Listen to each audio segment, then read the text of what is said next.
you ended up giving me a kiss. But sadly, I can't let any feelings get in the way of me carrying out my mission. Interesting. He sounds serious. Neptoonmas. Krill is easily persuaded. You're right. I did feel a vibe between us the other day. But right now, I really don't have a good feeling about the device you're holding. So I think Lil Krill should sit it down so we can pick up where we left off. No one has to get hurt, right? Damn it. Sit it down. I understand she's an android, but her voice and the way she said Lil Krill kind of gets me going a little bit. How odd. My scanners are telling me that Lil Krill has a lot of blood rushing towards his pelvic region. So if this means what I think, then I have an idea. So what do you think, Lil Krill? Damn it. Why am I folding like this? I mean, Vegeta seemed to be handling Cell pretty well, so is blowing her up really our only option? If you absorbing her will actually make you a challenge for me, then go ahead.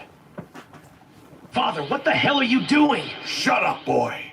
A real Saiyan would fight their enemy at their strongest. So, if this nigga has a way to get stronger, then I want to see it. What the hell are these Namekians doing? Piccolo, tell me what's going on down there. They should already be back by now. The only thing I see going on is the end of the world starting because two Namekians decided to be some fucking sellouts. Krillin is down there and is just refusing to push the only button on the remote. And your racist baby daddy is leading Cell over to their direction. I don't know why we all trusted those incompetent-ass Namekians to handle something as serious as this. How are you gonna call Vegeta racist when you're over here calling him and Krillin a Namekian? The way you use it sounds like the way Frieza uses the word monkey. You know I'm a Namekian, so I don't know why you even said what you just said. But Namekian is my people's version of the word nigga, alongside it being our race name. So I'm basically just calling them niggas when I say Namekians. So every time we said Namekian, we were actually just saying the N-word? No. The meaning varies depending on how you use it. It's Lil Krill, right? Yeah. It's Lil Krill, right? Yeah. But if you want, you can call me Big Krill. But if you want, you can call me Big Krill. Nah. I like Lil Krill better. It's...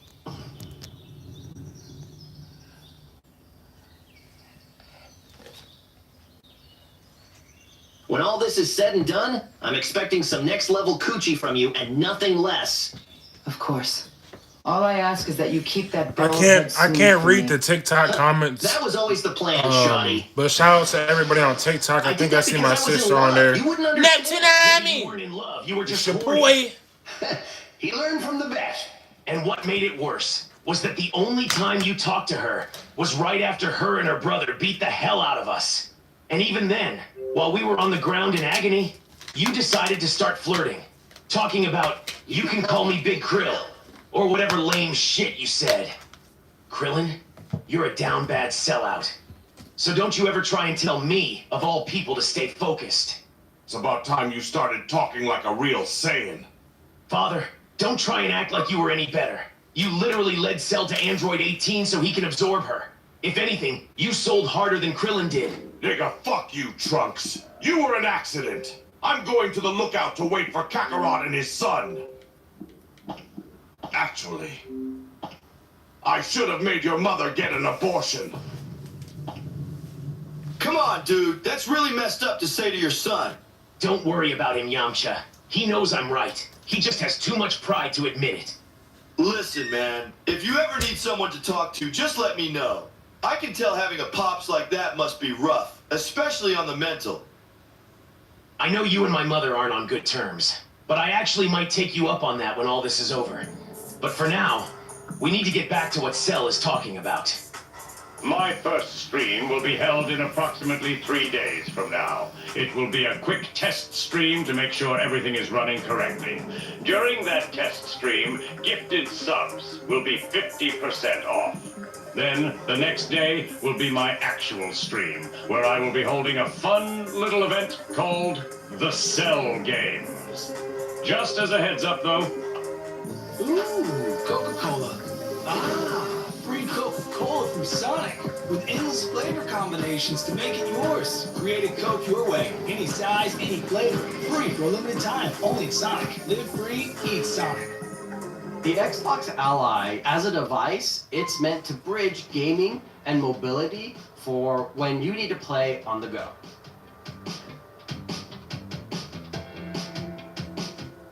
Gaming handheld itself is different category in terms of performance and power to any other device in the market. With overall ROG Ally series, we focus on the moniker play all your games because we truly believe that a consumer has a wide array of games that they'd be interested in playing.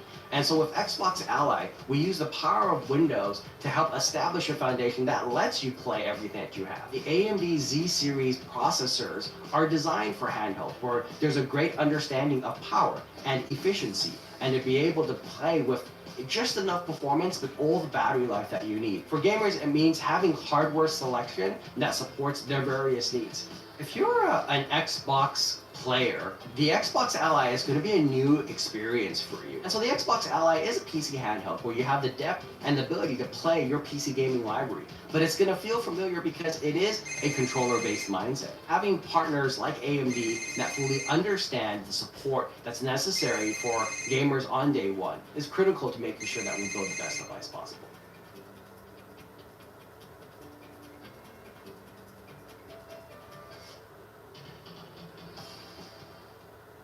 I will be running ads during the Cell games, so if you want to watch without any ads or interruptions, then make sure you sub up. There's no way he expects us to believe all this. He has to have an alternative motive or something. Now I'm aware that some of you might not believe this sudden change of personality, especially if you have a big scar on your face and your name is Yamcha. A quick side note, I hate that nigga. It makes me sick knowing I inherited some of his genes. But that's besides the point. You all can rest assured, because the Cell Games is just a fun little tournament. Similar to the World Tournament you all are accustomed to. But I will explain more on the rules during the actual stream. Anyone is welcome, but there will be an entrance fee for everyone except for my extended family members. These family members are known as a group called the Z Fighters. We may not look alike, but I inherited most of my genes from them. So I look at all of them as my parents in a way.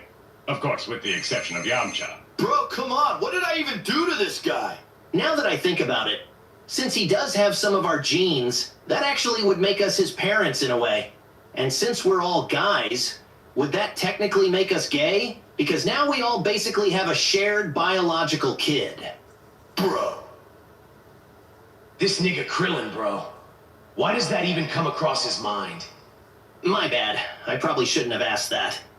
That's everything I needed to announce. You can find my channel at twitch.tv/superperfectcell. And with that, I hope you all have an amazing day. I almost forgot. That last message was for everyone, except for Yamcha, of course. Bro, this guy's been on my Johnson all day. So what are we gonna do about him? He's obviously planning something. Well, thanks to the amazing, and I mean amazing work of Krillin and my father, no one here is strong enough to fight Cell right now. So, it's probably best if we go to the lookout and wait for Goku and Gohan to exit the time chamber. You know what, Trunks? I honestly thought you were cool at first, but you're a dick just like your dad. You don't know how to let stuff go. Shut up talking to me, Krillin. I came back in time to help fix this timeline, and everything is going to shit. So I think it's understandable if I hold a few grudges when a bald midget without a fucking nose and a man-child with a widow's peak as big as his ego does something that leads to everyone's lives possibly being at risk.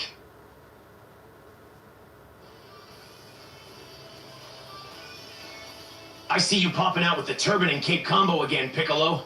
That look is mad fresh, not gonna lie. That later showed me it was okay to dream big. The wood is yours. I did not come this far just to fall through the cracks at the finish line. Let's go. Make way, this the takeover. This is our last adventure before college. It's about to be popping. The wood is yours. Okay. Say know me as the closer. Your whole future is right there in front of you. Put a price on their head. We never hit. You don't want to be on the other side of this when it goes down. What's yours? Let's do it. Things will never be the same. The wood is yours. Ask your doctor about the Instinct sensor made by Abbott with the MiniMed 780G system. Visit medtronicdiabetes.com/780G system. System is for people with type 1 diabetes ages 7 and over. Prescription required. Warning, do not use SmartGuard feature for people who require less than 8 units or more than 250 units of insulin a day. For details, see bit.ly/780G risks. I appreciate that, my Namekian. If you want, I can make you a similar outfit with my clothes beam. He doesn't want to see your dirty green magic, Namek. Excuse me? You heard me, Namek. Keep that voodoo space magic away from my son. What did I tell you about calling me and my people that word? Oh, yeah. Because I'm supposed to call you a Namekian, right? Well, it's just a dumb name for a dumb group of people. If you're gonna be racist, at least get your terms right. It's pronounced Namekian. I don't care how you're supposed to say it, Namek. Hey, Piccolo, do you want the N-word pass? Boy! What the hell do you think you're doing? He's nothing more than a mere Namek. He doesn't deserve the pass. If you're gonna call him the Namekian version of the N-word, then he should be able to do the same to you. Plus, I honestly have no problem with Piccolo saying it. He's mad, chill, and cool. It's all good, Trunks. I already got the pass from Gohan and Goku. Stop lying, Namek! You know that's Cap! It's not Cap, you monkey. You sentient senzu bean. You tailless primate. Green African space wizard. Disease-riddled baboon with an extinct race and a destroyed home planet. How's it going? Okay. You and Batman got any more work to your help with? Watch that filthy mouth of yours, Namek. Shut up, nigga. Sounds like you finally started using the pass, Piccolo. That sounds good. It's about time I heard you say it, my Namekian. I should be saying the same thing to you. I just wanted to hear you say it first to see if it sounded natural. And I have to admit, Piccolo, you sounded way more sane than me when you said it. Thanks. But I can't say the same for you, Goku. Your delivery when saying Namekian could be a little better. All right, shut up, Namek. Kakarot, why do you keep giving the pass out to these weaklings? Come on, Vegeta. There's no need to call him that. My brother, you just giving him a reason to cook your ass again. So just chill with all that racism. My nigga, what even are you? You're so vocally and physically black. It's like you're a living stereotype. Instead of worrying about my appearance, you should worry about my hands, brother. Cause I'm ready to box if you keep up all this disrespect and racism. What the hell am I even witnessing? You're about to witness your pops get handled properly if he doesn't cut his mess out. Did he just... Nah, he couldn't have. It was probably just perfect timing. Right? Kakarot, tell this little piece of charcoal to mind his business before he gets hurt. Vegeta, stop. Stop for what? He's the one that started with me. Nigga, just shut up and listen. You're about to make a big mistake. Mr. Popo is different, Vegeta. The amount of power he holds is almost incomprehensible for people like us to understand. So this really isn't a fight you want to start. Trust me. Kakarot, you know damn well that's Cap. Because if he was so strong, then why doesn't he go stop Cell right now? When I was little, he told me he was some type of omnipotent being or whatever. And he isn't able to act unless acted upon. So if you harm him, he'll have to use his divine privilege or something like that. There's no way you honestly expect me to believe that. All right then, player. Swing. And that'll be the last time you ever walk straight again. I refuse to believe this little burnt marshmallow is some sort of god. You're right to think I'm not a god. My brother, I'm something so far above that your candy ass wouldn't even begin to understand the half of it. How did you hear that? I said that in my head. I knew it. He can read GTA minds. 4 Liberty I'm not City. reading your mind, pretty boy. I can just hear thoughts the same way you're hearing the Day words 5. leaving my mouth. And no cap, it drives me crazy sometimes. My brother, I'm talking real crazy. I get to the point where I want to destroy this entire goddamn reality. My bad. I didn't mean to make you mad. You chillin', pretty boy. I just had to get that off my chest. You feel me, my brother. See what I'm talking about, Vegeta? Just trust me on this one. Whatever. Just stay out of my head and leave me alone, you big back midget. Yeah, that's what I thought, Playboy. I would have folded your ass 6 ways from Sunday, then twisted that ass 4 ways from Thursday. All right, so what's Cell been up to? To keep things short, Krillin and my father practically helped him achieve his perfect form.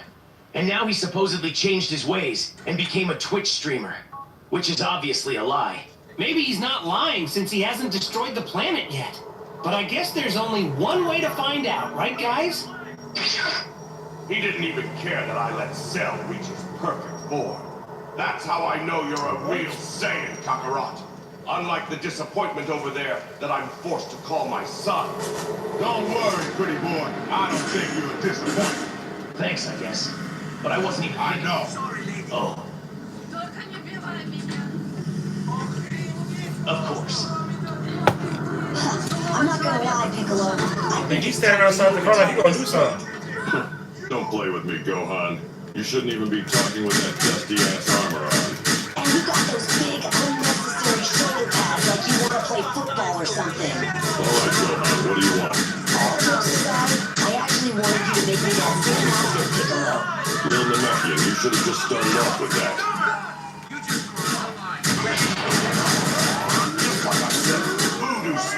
My God, there's cops everywhere. Everything I found at Ashley's biggest sale of the year. Hot buys start at just $1.99. I found this bed and this sofa and this dining table and saved literally hundreds. Shop Ashley. Now hold on, y'all. That brother clean, ain't he? Wow, Gohan. You look fresh as hell. Wow. Just look at you, Gohan. You definitely just became the flyest person here. All I see is dirty Namek clothing. Damn, my brother. Is hating the only thing you know how to do? Wait a minute. Goku, didn't you just leave to go check out Cell? Yeah, but I realized It's I the never mission changed called back into Final my fit when I was Destination. up here. I gotta look presentable if he's actually a streamer now, you feel me? Yeah, I guess. But I really don't think he's serious about being Don't worry, my brother. We feel you. Very good. I'm proud of you. Good. I hate this nigga.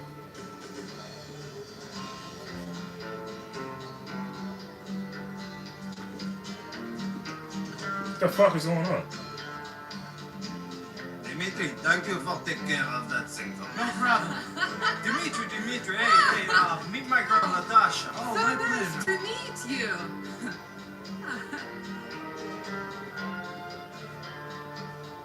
Little delicious. Mikhail. Hey, my brother Nico. Good. Sit down. Have a drink.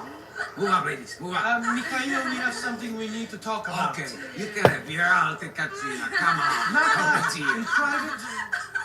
Girls, can you give us a minute, huh? Please. Get out of here. Keep it warm. I won't be too long. So, what is it? We've got police trouble. The feds or someone are all over us. Sergei told me that a friend of his in the courts told him they've been authorized to tap our phones and they know about the pot we stole. Shit. Who is the rat? It's no one. It's just the way we've been behaving. Making too much noise. This was inevitable. We're going to have to calm things right down for a while. It's that fucking guy, yeah. I know it is. I saw it in his eyes. You know? That guy. That guy who bought the coke. But he didn't buy the pot. That's Lenny. He's my cousin's boyfriend. It's not him. Yes, he's a moron. Yes, but he's okay. I don't trust him. What? I just told you. He knows too much. You, kill him. Are you sure? Sure? No, I'm not. Right now I'm wondering if it's him or you. It could be you. Think for a second. This has been going on for months. Think! Look where your thinking has got us. You were in charge of security. Good job. Well done, Dimitri. You pathetic idiot. You, prove you're loyal. Go and kill the guy. Don't question my loyalty. Then don't question my orders. He lives on Guantanamo Avenue in Bohan. Head up there and call me. Me personally, when you get there. Mikhail, please don't do this. Shut up. Shut the fuck up. I'm begging you. Shut the fuck up. Please don't do this. Why don't you listen? Want to play games? This is not a game. You have to play by the rules. Yeah, that nigga lying, man. I'm about to just go pop this nigga though.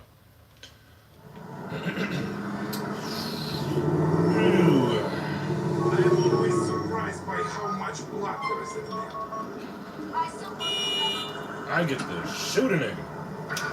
Поехали уже.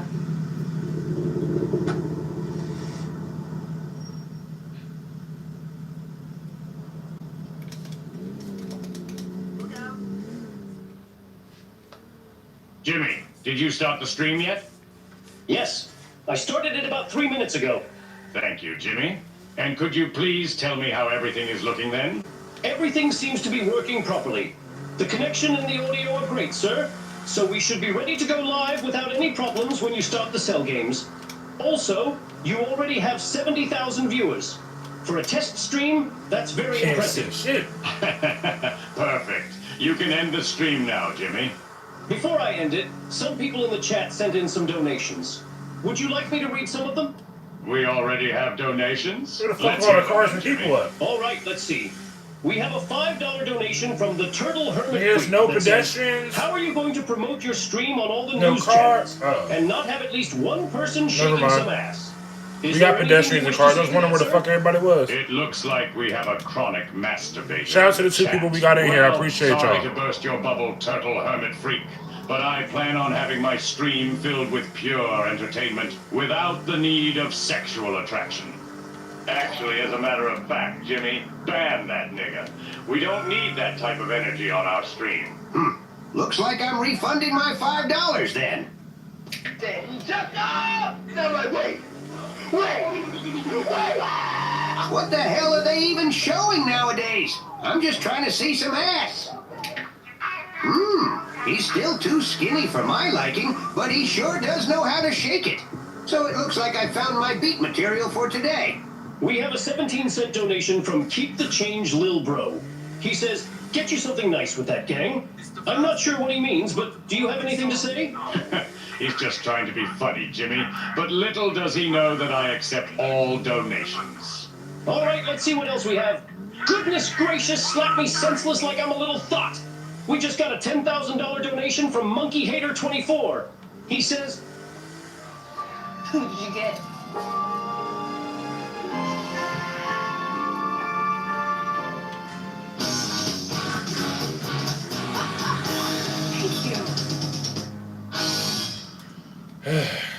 I vape, but I don't need to vape, you know?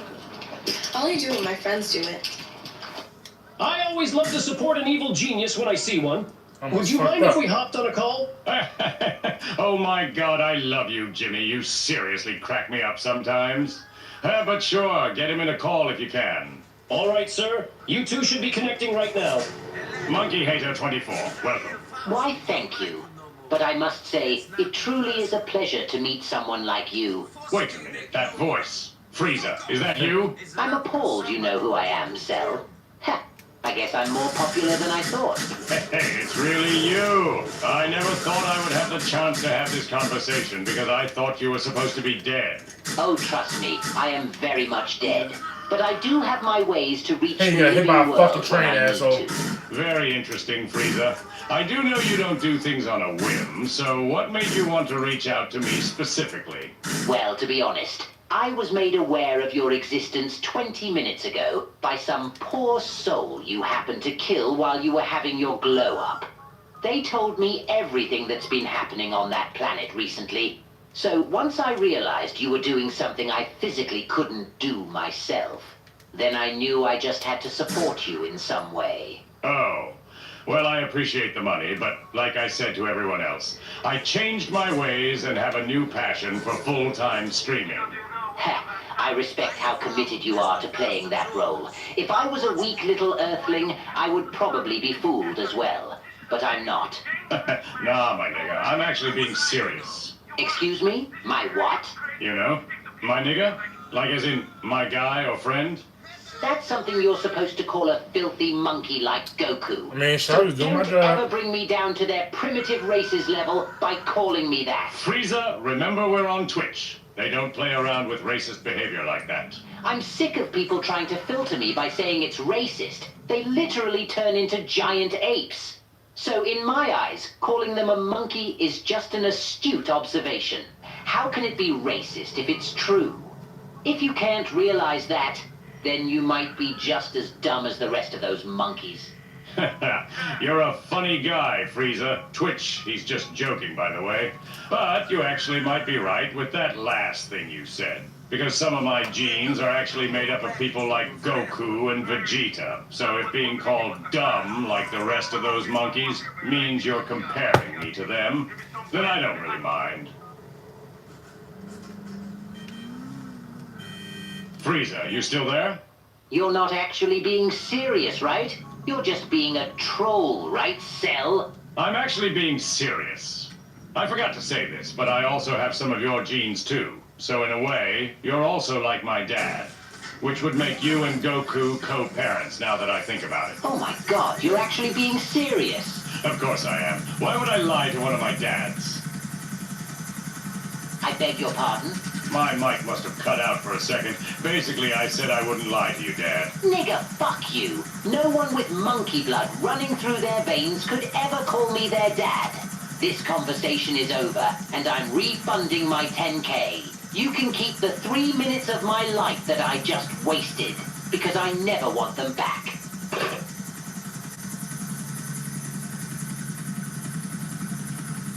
I'm sorry you had to hear that, sir. Are you going to be okay? I thought I got lucky by meeting him because I streamed a few days early. But I guess I was wrong.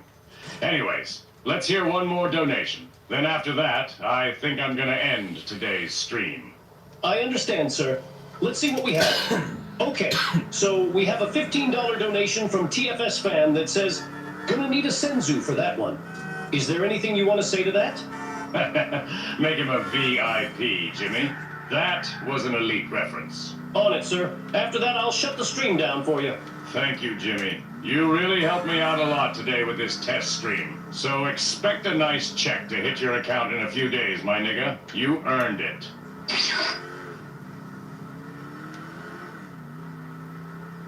You say it so elegantly. Tell me, Goku, how long were you listening? Long enough to hear that I'm technically a father of 2 now, and that you actually changed. Welcome to the family, son. After that, I talked with your brother a little more and got the date for his first official stream. So in a few days, we're all gonna show up and support him as a big family. Oh, and I almost forgot to say thank you, Krillin. Because if you weren't a down bad hornball for that robot chick, then my son would still be the way he was before he absorbed her and became perfect. Yeah, sure, whatever. But can you do me a favor, Goku? Yeah, of course. What is it? When they ask what happened to your forehead, tell them Lil Krill did it.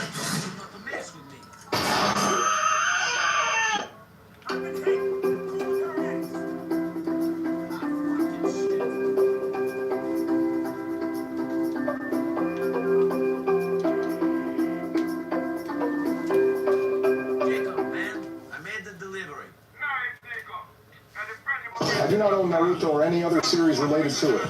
This video is a parody for entertainment purposes and for the enjoyment of fans that follow the original. The Joe Rogan Experience. Stream by day, Joe Rogan podcast by night, all day. Here's the rolling. What's up? John Cena in the fucking house. These on? Yeah, let's put these on. Pretend we're professional. What's up? Good to see you, man. Thanks so much for having me. My Appreciate you pleasure. being here. And there's no way I'm having a pro wrestler on without Tony Hinchcliffe. It Of course. It's impossible.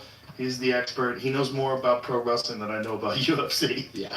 Sometimes I translate little things here and there. That's cool. It's all right. Yeah, he has to. He has to. And he's a giant fan of yours, too. You know what's a giant fan of yours is Brian Simpson. Brian Simpson was going on last night about how intelligent you are. It was really interesting. You know, You sure it was me? yeah, man. Well, you do speak fucking Mandarin, which is kind of crazy. Yeah. How long did it take you to learn that?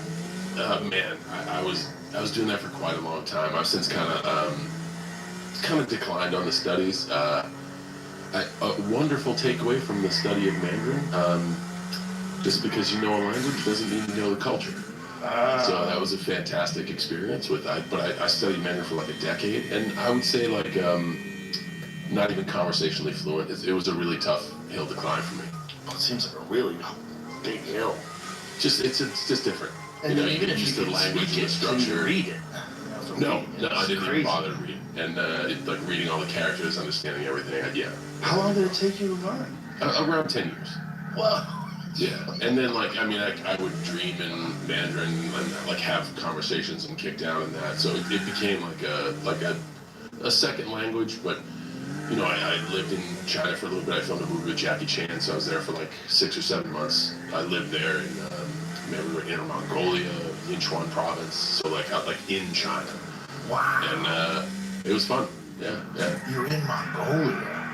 Inner Mongolia. Yeah. What's the difference? I don't know, because I've never been in Mongolia, but Inner Mongolia was, man, I was the only person that looked like me there, and everyone would say, look, it's big white guy, Hunda Byron, they would call me. Wow. Yeah. Hold on to your hats, folks. Streaming from World Cup in North America has begun. And you would not believe what these guys are up to.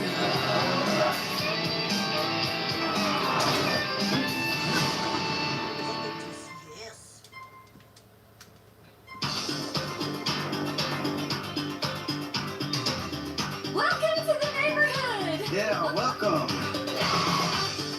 Oh, yeah. Wow, so what motivated you to learn that? It seems like such a task. Honestly, man, everything in my life seems to be wrestling related. It was wrestling related. Like WWE's reach spread everywhere. I mean, I've been able to, lucky enough to perform everywhere from like Moscow, Philippines, South Africa, Bangor, Maine, every place in between, except China. China was like the one place that didn't understand what we did. So it's literally like it's a universal language, because you can turn, it's like UFC, like you turn the volume down, but you can see like, oh, this is two guys, best guy wins. I get it. The Chinese just didn't get it. So I figured if like one of our superstars spoke the language, maybe that would help break down the barrier. And we got in for your idea? It was my idea, but the WWE offers, and I think they still offer it. They offer a free second language program. So like when they rolled out the initiative of like financial advice and they'll pay for portions of your secondary education and free second language. This is like 2011, 2012, big talent meeting in like an auditorium. I'm one of the old guys at the time, sitting in the front being like, these kids don't know how good they have it. I should stand up and tell them. I'm like, no, fuck that. I'm actually going to lead by example and take a language. So I signed up right then and there for Chinese, because I wanted to get us into China. Wow. And like I said, it worked, but it kind of only worked. And I think actually right now, China is experiencing what wrestling is to them. Because like I've read articles that there's promotions over there that are thriving. So like now they get it. Oh, so they have their own promotions? Yeah. And this is a fairly recent thing? I think so. Like I just read recent articles that like pro wrestling is thriving in China, and they have their own way of doing it. Wow. Yeah. Wow, that's wild.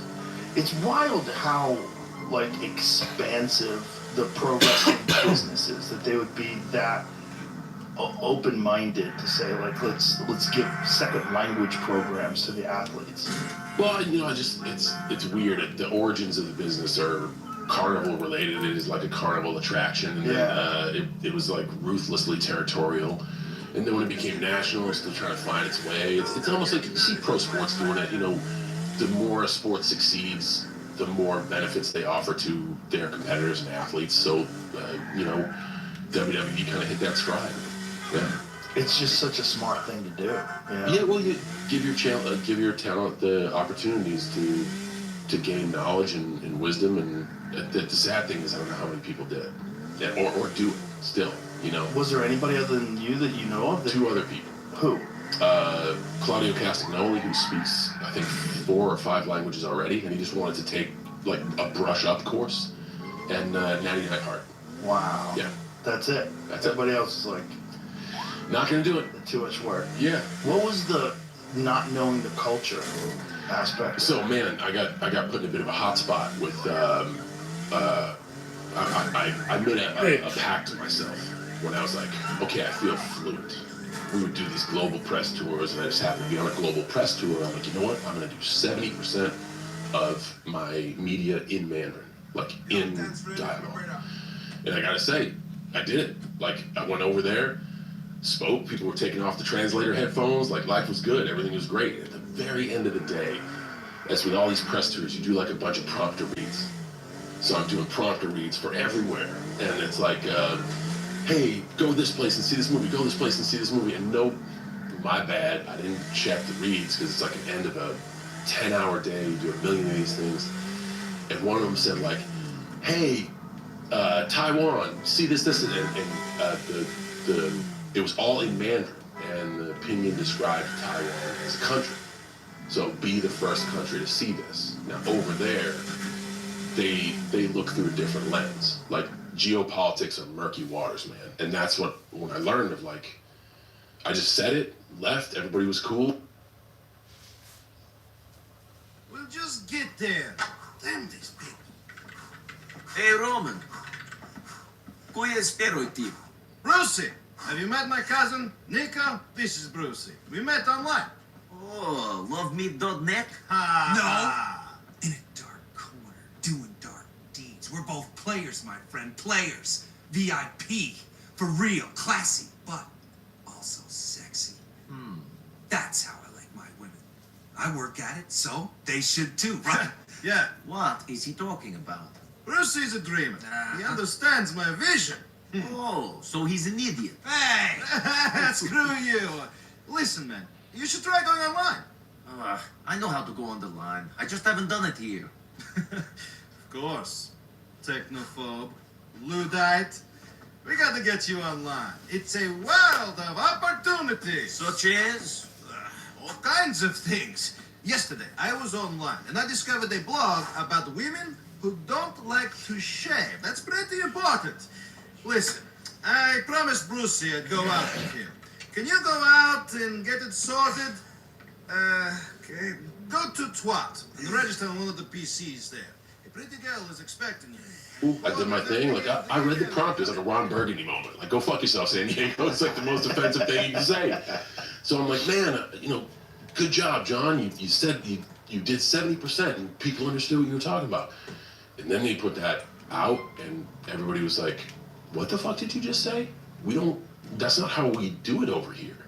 And again, just because like my takeaway, and it was a pretty tense moment for me. Like, I had to apologize to China, and in apologizing to China, I pissed off my home country. I'm a patriot. I love the United States of America and everything it stands for. But like, it was never enough. Nobody was happy. Everybody was fucked up. And it was like murky waters for me personally. And it was weird. Like, I think I might have been the only guy almost to get canceled for doing his homework. Like for trying to learn and try to do something. But the cool takeaway, we can learn from every mistake. My mistake was just because you know the language doesn't mean you know the culture. Did they even refer to as Taiwan? I think they referred to as Chinese Taipei, right? Man, what was in I know what I read in the thing. Okay. So that's, again, I don't know enough depth to know that. And now, like, people are like, oh man, can you speak Mandarin for this? I just won't do it. It's a skill that I have, but it's a skill that's going to remain with me because it's I don't understand. I don't have the depth of field to know what to call that place in that region of the world, and I haven't done enough research, and I don't have the wisdom, and I don't have like the cultural fluency, So it was a cool lesson. It sucked because I thought I was just trying to do something good, but it was a cool lesson. Was it really that big of a deal? Man, I thought, like, I was filming Peacemaker season 1, and when they came out with all of this stuff, I went directly to James Gunn and was like, hey man, if you have to fire me, I understand. Wow. And it was that serious. Yeah, and it wasn't even words that you wrote. Someone else, the WWE wrote it? That doesn't. No. It was for the movie I was promoting. Right. So the people that made the movie wrote it. So I don't know. Like when you do these press tours, let's say, if I'm doing a movie for Warner Brothers, let's use Peacemaker as an example. I'm doing a global Peacemaker tour. and we go into China or we go into South America, you meet like the PR person there, and they have all the stuff you're supposed to do, and they curate your experience, and they hold your hand. You're like, okay, now we're gonna go to this station, and by the way, they just want you to do some shout outs. And so anytime I go anywhere globally now, as much as I want to thank fans for their attention and, you know, investing in the product, I really shy away from like speaking the language because I don't understand the cultural nuance. You know, I just want to be like, yo, man, thanks for watching what we do, and I love the fact that you're entertained.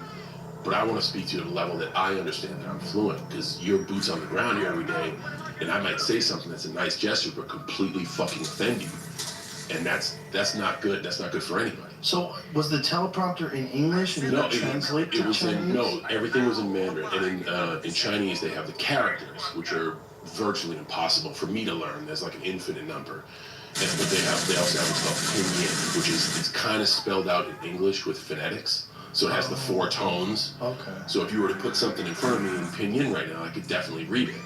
And I got good at reading pinyin, so I was like, man, I could send all these messages in Mandarin, and then more people will know about this movie, and more people will know about me, and more people will know about wrestling, and more people will be excited. Looks good on paper, just my follow through was a bit weak, you know? It doesn't even seem like that was your fault. Right. It's probably a PR's assistant that's probably in charge of doing the grunt work of typing in all the different languages in the different countries. Like, it's tedious. From what I know I'm going to learn a lot about you guys in this episode, but from what I know about you, you're into looking at things through different lenses and different perspectives. It also could have been somebody being like, I'm going to get this kid.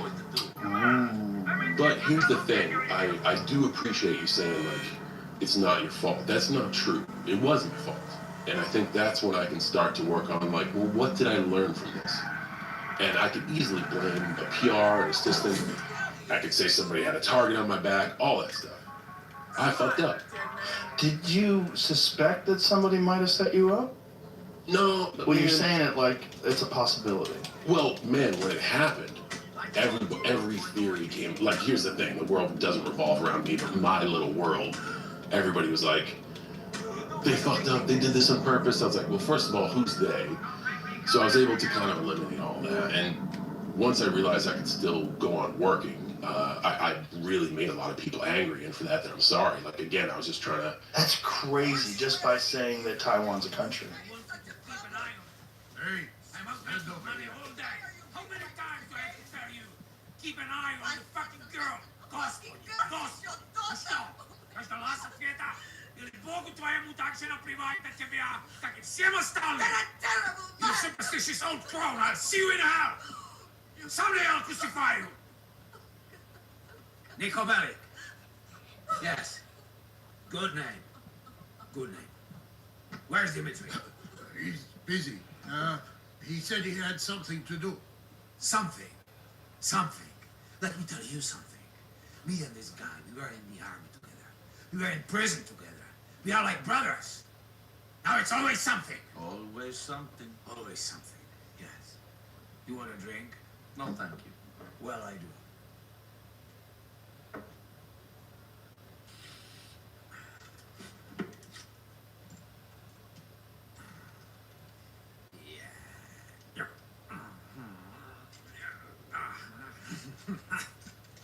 You all right? What? Mr. Faustin? No! I'm fucking angry. I'm sorry to hear that. Let me ask you something. You know her? No. Good. Because if you did, I'd fucking kill you. Why? She's my daughter. Ungrateful bitch. I bring her here. I spoil her rotten. Raise her well. Look at this. Look what I've given her! Yeah. She's very lucky to have such a loving father. She is. She's an out-of-control bitch. Because of you. You pathetic mess. But I don't accept her turning into a whore. Nico, she's at Firefly Island. Go there. if she's meeting up with that biker pimp boyfriend. Get him.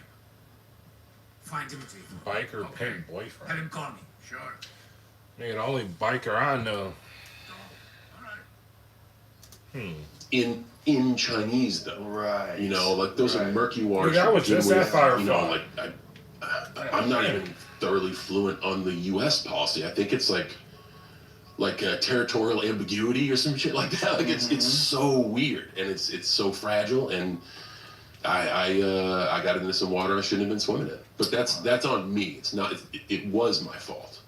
And I think that's important for me to bear the burden of that and be like, yo, how can I course correct? What did I learn?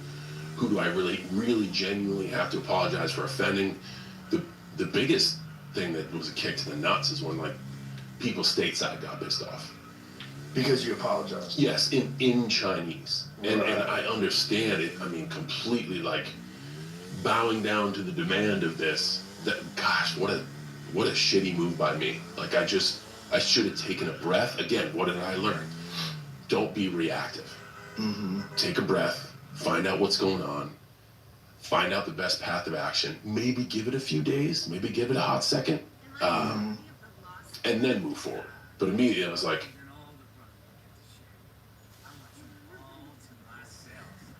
Get away from Mr. Faustin's daughter. Fuck you! The Lost Say MC. Russia, we ain't communists. Tell my father I can see whoever I like. I'm gonna get the brothers and we're gonna kick your fucking ass! Or you can go fuck yourself and I can shoot you.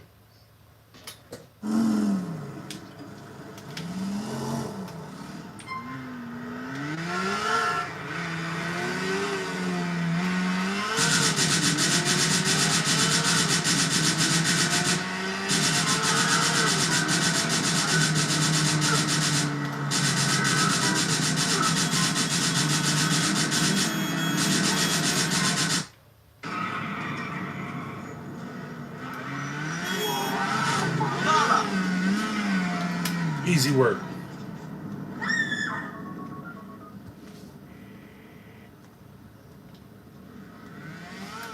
oh, they're mad? You want us to do this? Fine, no problem, I'll fix it right now. Man, not only did I not try to fix the hole in the boat, I sunk the Titanic. So but again, it was a learning experience. Well, it speaks to your character that you don't blame anybody else, because I blame everybody else. I'm like, who fucking wrote that? Don't you know what you're saying, or what you're making me say? The release you guys have for the show, I read it, and you might be the only person. So that was whoever handed it to me. That was what they said. Like, I think you might be the only person that's ever read it. Yeah. Man, if you're gonna take liberties with me, at least I want to be able to read that you are. Right. You know what I'm saying? And I can't say I'm perfect at doing that, but like, I was handed a release. I'm like, yeah, man, can I just glance this over for? Oh, this says what I think it says. Okay, let's go. Trump didn't even read it. Just. To each their own. Yeah, no, it's very smart of you to read it. You know, who knows? You know. When you have the smartest Wi-Fi from Xfinity, you can seamlessly stream WWE, It's about to start! making your home the main event. WWE. Welcome to SmackDown! Xfinity. Imagine that. Oh! Who knows? So this is Tony. Is this the full trifecta now? Is like if you've gotten all of your heroes on this podcast now? There's a couple more we can knock off out of the pro wrestling world. There's a couple more. Talk. Let's, if you don't mind, if I can indulge, talk pro wrestling heroes. Who do we need to knock off? Who do we need to Well, put in? I mean, in all reality, and it's a diabolical. Because man, he can kind of invite. You can invite anyone you want. Yeah. You just gotta give him the wish list. I mean, you gotta start with the number one, without a doubt, Vince McMahon, who started this gangster shit and spread it around. I would definitely have him. It was a little man. Yeah. He would be great. Yes. Whatever magic you have out there, and you have a lot of gravity. Do you think he'd be interested in doing it? Are you kidding me? I think he would love it. Really? I think he would love it. Okay. I don't know when the right time is, but man, don't miss out on that. At least send it out to the universe. Yeah. Well, I would definitely. Vince, if you're listening, Vince, if you're listening, let's go. I think this would be a great. I think this experience would be a great one for you. Is he still involved? Is he out? No, Is he he's in? out. He's out. He's out. He's out totally. Yep. It seems like he's the guy that'll be out for a little while, and then something will happen. They'll bring him back in. No, Well, I don't know. Again, that's way. We were talking about like, why is your last event in this place? I'm like, man, because I don't choose the event. Like I don't. All that stuff is so far above me. But I know.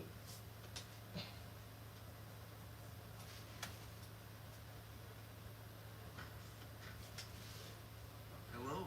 Hello. Is Mikhail home? No, he's out. Okay. Should I wait outside? No, no, come in. Oh, thank you. You're welcome.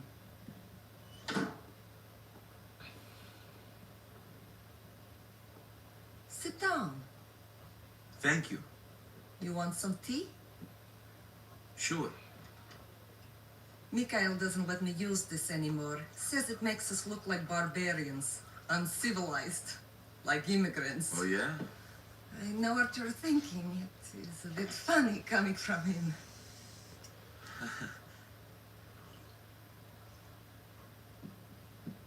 He did not used to be like this. When we were young, at home, he was beautiful. He was happy. He made me happy. But then something changed years ago. I never quite knew what it was. So many years I wondered what it was or what was wrong with me, that I did not see it in him. Or I changed him. Life is complicated. I never thought I'd live like this. No? When the war came, I did bad things. And after the war, I thought nothing of doing bad things. I killed people, smuggled people, sold people. And you don't worry about your soul? After you walk into a village and you see 50 children all sitting neatly in a row against the church wall, each with their throats cut and their hands chopped off, you realize that the creature that could do this doesn't have a soul. God is very complicated. You mustn't give up hope. Well, I don't know about that. Привет, Лена. Привет, Emma. What is that? I tell you one thing and you ignore me! You stupid bitch! Nico Belly, baby. Good to see you. Hey, you too. What did you want? I want you to teach people to listen to me. You want him to get us the money. Fuck the money. Mikhail, please calm down. We're already in a lot of trouble. I don't know if I can smooth things over with Petrovic. Fuck him and fuck you. Who are you, my daddy? Get the fuck out of my house. Mikhail! Get out!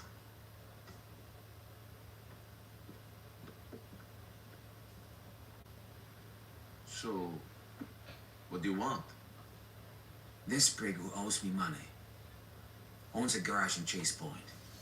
I want you to pick up a truck and take it to him. Call me when you get to the truck. It's in Shukar on Montauk Avenue. Go. Get out. Now he's out. In my eyes, I'd like to think that like time heals everything, and yeah, I believe in forgiveness, and I also believe in like looking at the body of work. But I also know there's a lot of fragile stuff going on there. I don't know. Yeah, it's a hot subject. It It is. Get us into another Chinese Taipei. It's Well, no, man. I've learned to become a little bit more accountable for what I say, and just because I feel a certain way about a person doesn't exonerate them from being accountable for their actions. Right. And just because he did start quote unquote all this gangster shit, that doesn't mean he doesn't need to be accountable for his actions. Right. So let's figure out what that means, and then figure out if we can move forward and bring that back in the fold, or if it stays the way it is. What do you think, Tony? You think he's coming back? I think he would come here. Yeah, I think he would come here too, and I think that's one of the more entertaining people of all time. He created the entire universe. You got to remember, Hogan's Hogan because of him. Cena's Cena because of him. Yeah, every single Stone Cold, he's like, that sounds good. Yeah, keep it going. We'll do the glass breaks thing and they'll throw you beers. I like it. Let's do it again next week. So everything that we think. When he sits here, you got to do that impression. Yeah. Yeah. Stone Cold's another one that hasn't been on. Steve would be great. I think you would dig Steve. Oh, yeah. I'm sure. Yeah. He lives out here too, doesn't he? Yep. Does he? Well, actually, doesn't he have a ranch out here? I think he does somewhere. I think he does. Yeah, but I think he's based out of somewhere else now, New Mexico or Arizona. He's kind of cool and reclusive. He doesn't really do a lot. It's amazing. He would be a good get, and I'm pretty sure, I guarantee you would do it. Yeah. Steve, if you're listening, I know you're watching. Come on in. Let's talk some wrestling. The man. I mean, everyone has him on the Mount Rushmore. Triple H, who runs it now, the son-in-law of Vince McMahon. Yeah. I mean, he runs the entire thing. I mean, you want answers to those high-level questions. Yeah. There's your guy. Yeah. That's the guy you need to get. A lot of the stuff you probably asked today, I'll be like, that's way above my pay grade. This time of the year when life ramps up and demands more of your energy, more work, more older out, it's all demands full step for Vital Citron 8 Slap Vitler script for the WWE. Because, Tony was a giant pro wrestling fan, and, he already had a Netflix special, so he was known as a comic. It was before that. Was it before the Netflix special? Yeah. The first one? The one that you released yourself? Yeah. Really? Yeah, it was only a couple years into me doing stand-up, 7 nights a week at the Comedy Store all the time.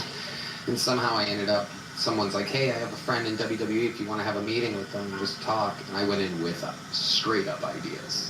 This, that, the Undertaker's brother comes back again, this, that, the next, everything back and forth. I can't even remember anyone, it's been so long, but I went in with the whole thing. This guy's like, where the hell did you, what, this is crazy. You just, did this? I'm like, yeah, I found out a couple days ago we were going to talk, so, but, yeah, they offered it, but I would have had to move to Connecticut and take a train to New York every night to go do stand-up, and that would have just been exhausting. And everything I heard, because Patrice O'Neal, the late great Patrice O'Neal, wrote for WWE for a while. Did he really? Yeah, for a couple of years, I think. What did he do? Just wrote lines for them? What did he do? The whole shebang. When you're a WWE writer, they make you write. It's not like a cute job at all. No, there's a lot of television, or there's a lot of content every week. Yeah. Right now, I think they have 3 weekly shows. So that's 20, I think one of them's going back to 3 hours, 16, it's like 50 segments of TV. Yeah. Every week. Yeah, I remember when you were talking about it. Yeah. When you were talking about potentially doing it, it was like... Yeah, it was tricky. And I was like, dude, you do not want to live in Connecticut. No, that's the main thing. If it was anywhere else other than Connecticut, it kind of would have made more sense. If it was in New York City, it would have been a no-brainer. If it was in LA, definitely. But fast forward, now you're more and more involved. Imagine GTA 4 had a up-top camera we like had this. talked, during the old days, we would talk in the green room. I'd be like, that would be your ultimate dream job. Yeah. To make it as a comedian and somehow be involved in the UFC the way, in WWE the way I'm involved in the UFC, very similar. Yeah. And look, crazy. It's insane. I'm going tomorrow night. I'll be in the front row at the arena in my hometown. Are they here? Yeah. Oh, man. Are you messing with me? Is your music gonna hit? And you're No, gonna I'm not pop there. out? I got one more left. This is what they do, by the way. Oh, yeah? Oh, yeah. This is what. I didn't even know they were gonna be in town. He's correct. There's a lot of you mess with people. You're right. But then somebody like me will actually shoot you straight and be like, I'm not going to be there, and I won't be there. And you'll be like, now I'm building the equity for people to mess with people. I'm giving 20 mulligans out there. Tomorrow, Never. the music plays. Yeah, exactly. I heard a great story. You'll probably love this. You might even know this story, but The Undertaker, his wife, and his podcast co-host went to WrestleMania. They're up in a fancy suite. This was, which one was it? The Rock made an appearance. Did you? Yes, you were there, right? That huge finish at WrestleMania 3 years ago. It was just boom, boom, boom, boom. And all these legends were coming out. This huge finish, just they can't even follow it. The ultimate climax of a WrestleMania.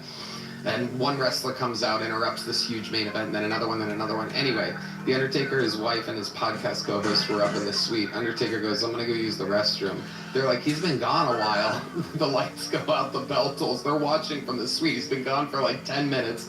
20 minutes, he went and changed real quick, and then now came out as the Undertaker. Yeah, came out as the Undertaker. They're in the suite like, oh my God, it's the Undertaker. Like, they don't tell anybody. It's so old school and awesome that they keep secrets so locked up that their own loved ones, his wife, didn't even know. That's hilarious. Yeah. That is so crazy.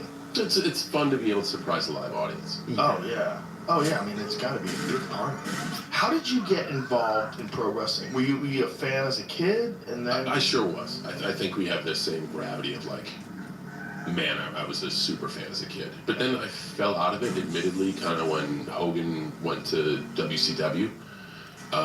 So like, I was into wrestling, and then I wasn't. And then I got into sports or whatever. And then I got back into wrestling when everyone else did. When like Stone Cold Steve Austin became big, The Rock became big, the Attitude Era hit. And I was just working a dead-end job over at Gold's Gym Venice, and like didn't know what I wanted to do with my life. How old were you? 21. Wow. 21. I moved out to California, not to be famous or anything. My degree was in kines, and I wanted to, like, that was the center of the fitness universe in 99, 2000. So like all equipment manufacturers were there. I'm like, man, I'll go get a job with Hammer Strength or Cybex or like maybe Golds, or like put that piece of paper on the wall to like get a good paying job. It did not work. So I ended up like front desk, cleaning toilets, selling protein bars in that order. So don't ever buy a protein bar. I'm just kidding. But no, I was kind of like a jack of all trades over there. And a friend of mine, Chris Bell and Mark Bell. Oh, I know those guys. Yeah. They literally were like, dude, you talk about WWF all the time. You know, we train down in Orange County. And at that time, Chris Bell was kind of like writing for this promotion. They're like, would you want to do it? And that doesn't happen without them accidentally saying like, yo, we train to do this. So his documentaries are fucking incredible. Bigger, Yeah. Stronger, Faster. And then the other one, the pill one, what was that one called? Magic Pill? No, what was the one, the addiction one?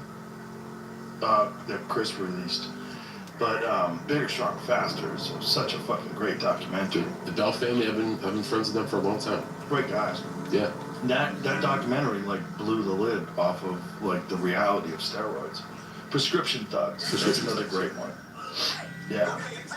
The crazy thing is, he got addicted to pills while he was doing that, because he had surgery while he was doing that, and got addicted to pills while he's making a fucking documentary on people being addicted to pills. That's how potent pills are. A guy making a documentary about addiction. He just thinks, well, I'm just taking these because I got hip surgery and I'm in fucking agony, and then gets hooked. Like, that's how crazy it is. Yeah, they're strong. Yeah, I would imagine. Life is filled with impactful moments. Moments that bring you together and change your perspective. Did you ever have an issue? No. As a matter of fact, I've had fusion in my neck, right pec, completely detached, reattached, both triceps reattached, both triceps scoped, nose relocated. Like I'm in like 10 physical surgeries where they got to go and correct something. Never taken one pain pill. Wow. I have all the prescriptions in the bottom drawer of my house filled, and it's weird because at every facility, the first hill they climb is pain management. You wake up from anesthesia, you're like gray and murky. And I've been in a bunch of surgeries in a bunch of different facilities. The protocol's always the same. Do you want something for the pain? Here, we gotta make sure you take this with you because you're not in any pain. Yeah. Like, I understand, because if you're feeling okay, maybe you're high off adrenaline, I don't know, and then the operation sets in of like, holy fuck, this is a 10 out of 10, I need something. I get that. But I guess from falling down and hurting my body a lot, like I know my pain threshold. Yeah. And when the worst one was probably putting the whole pack back on and then attaching it. But when I woke up, I was able to like mess around with a stress ball, and I never took one pill. That's amazing. And I still have the full bottles. Like some are labeled 2008 is when I had my first surgery, and they're just all there. There's a lot of people listening right now going, You "What if they're count still them all. good? Yeah. What if they're still good?" But Gotta find out what John Cena's torso. Yeah. It was weird because the medical staff couldn't believe it. Like they're like, "You don't want anything." No, because man, I know how I am with this. It's a fucking slippery road. And I'd be high on opioids all the time. I got my first knee surgery, I think in 93 or 94, and they gave me, I got an ACL reconstruction, and they gave me Vicodin, I think. Pretty sure it was Vicodin. I took one day, and I felt so...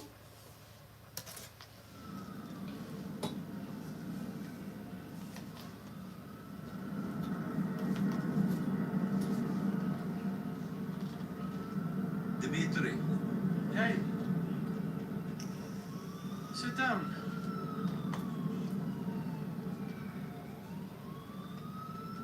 What's the problem? What do you think? Mikhail, Mr. Faust. Uh-huh.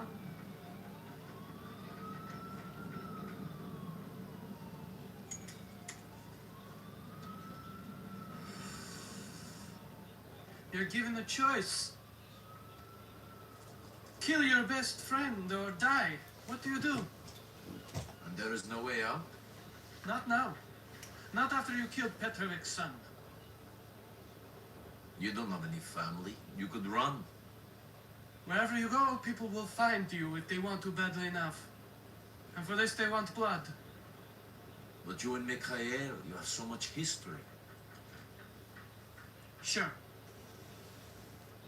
Well, I killed the boy, so they want me to. No. I told them you were a hired gun. And they said, as long as you were the one to kill him, you'd be spared. So that's the way it is. Yes, that's the way it is.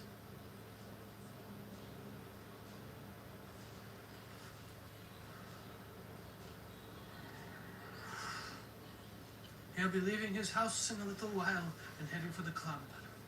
Do what you have to do. You know, if there's one thing I've learned, it's that we must obey the rules of the game. We can pick the game, Niko Bellic, but we cannot change the rules. See you later. Slamming out his own homeboy to save his own life. And he a part of the reason why he's in the shit that he's in now.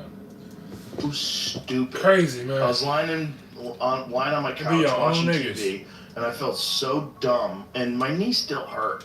You know, it was just like it was distracting me from the fact that my knee hurt. But I'm like, I can't be this dumb. I'm dumb enough as it is. I can't add to my dumbness with pills. Like, I just saw it coming.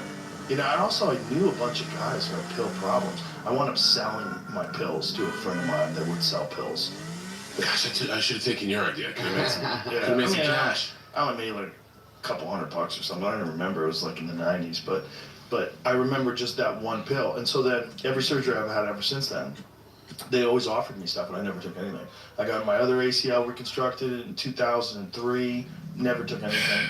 I got my nose fixed. It's like 2008. I got my nose reconstructed, deviated septum. Yeah. The guy was insisting that he gave me 2 prescriptions for pain medicine, and I was like, I don't.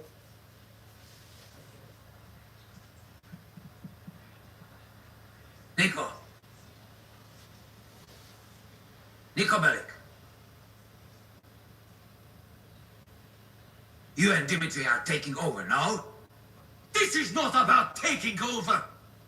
You brought this on yourself. You pushed things too far. You would be dead if it wasn't for me. That is what Dimitri wanted when you killed Vlad. Dimitri, my brother. You see this? This statue says we are brothers for life. And now he betrays me. You didn't give him a choice. You should have been calm. No one, not Dimitri, Not anyone tells me to come. You think Dimitri would have survived prison without me? He'd just be some prison queen had I not been there. Meat for some chin monkey. I'm not dead yet. Some are still loyal to me. Gods!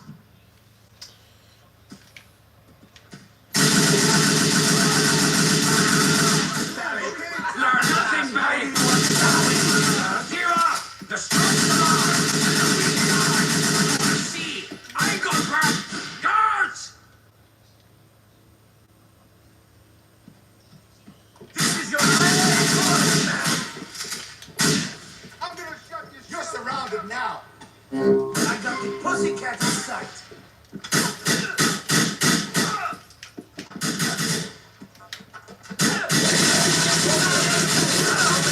Here I come, coward! Give up!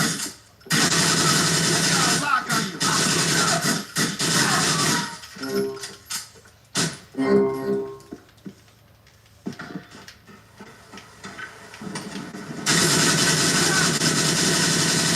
It's all day if I have to. What?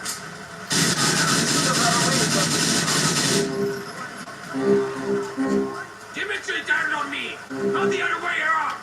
America made him greedy. Dimitri will turn on you as well. Who is shooting me? What I believe. None of you will survive in this country without me. This American greed makes everyone. It's like a disease. Only I'm still sane. Betrayed!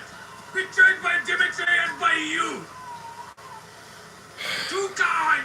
That's what I was! Too kind! I let the snakes into the nest and they destroyed everything! I gave them everything and they took everything from me! Now they've sent you to take the only thing I have left! You have got me cornered! There's nowhere for me to go! You betrayed yourself, Mr. Fausti. Tell God I have a message for him. Suck my nigga! Suck it up and stay down. You won't be I coming grew up back. in a war. This means nothing.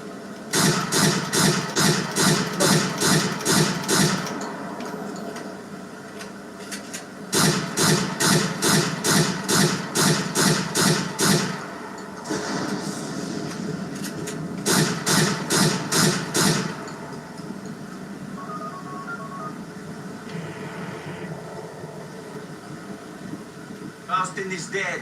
Still a good thing, a hard thing, but a good thing. Hopefully this will mean peace with... Whatever, snitch.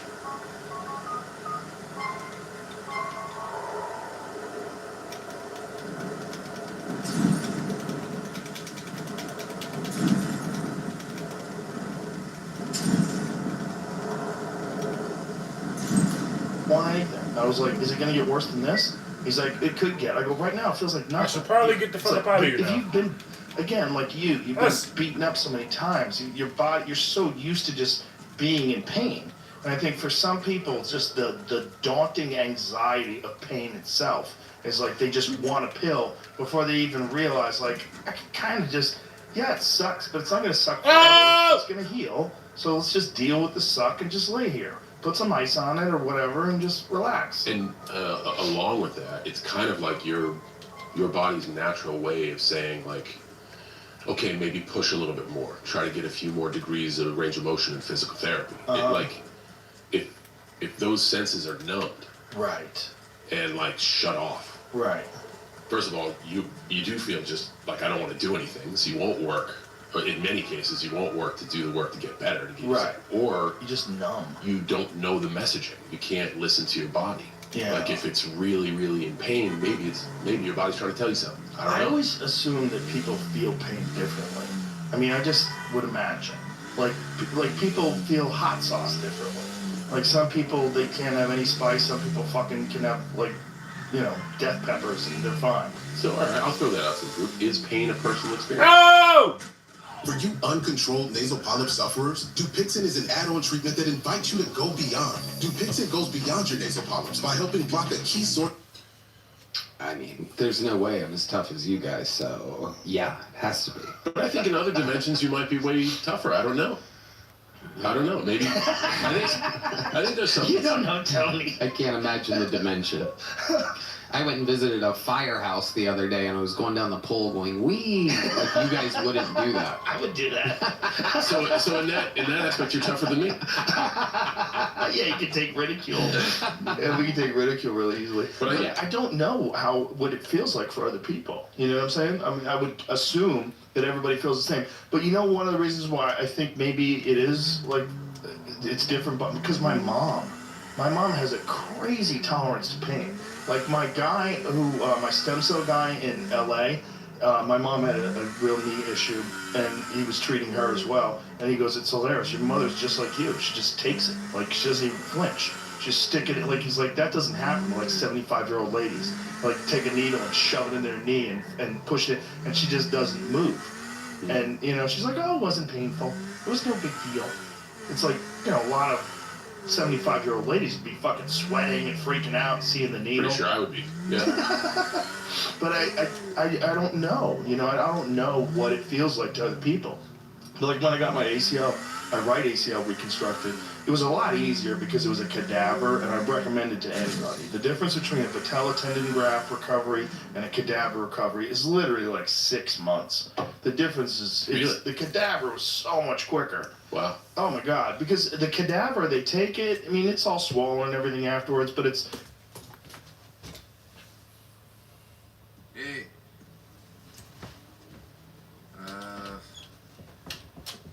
Hello?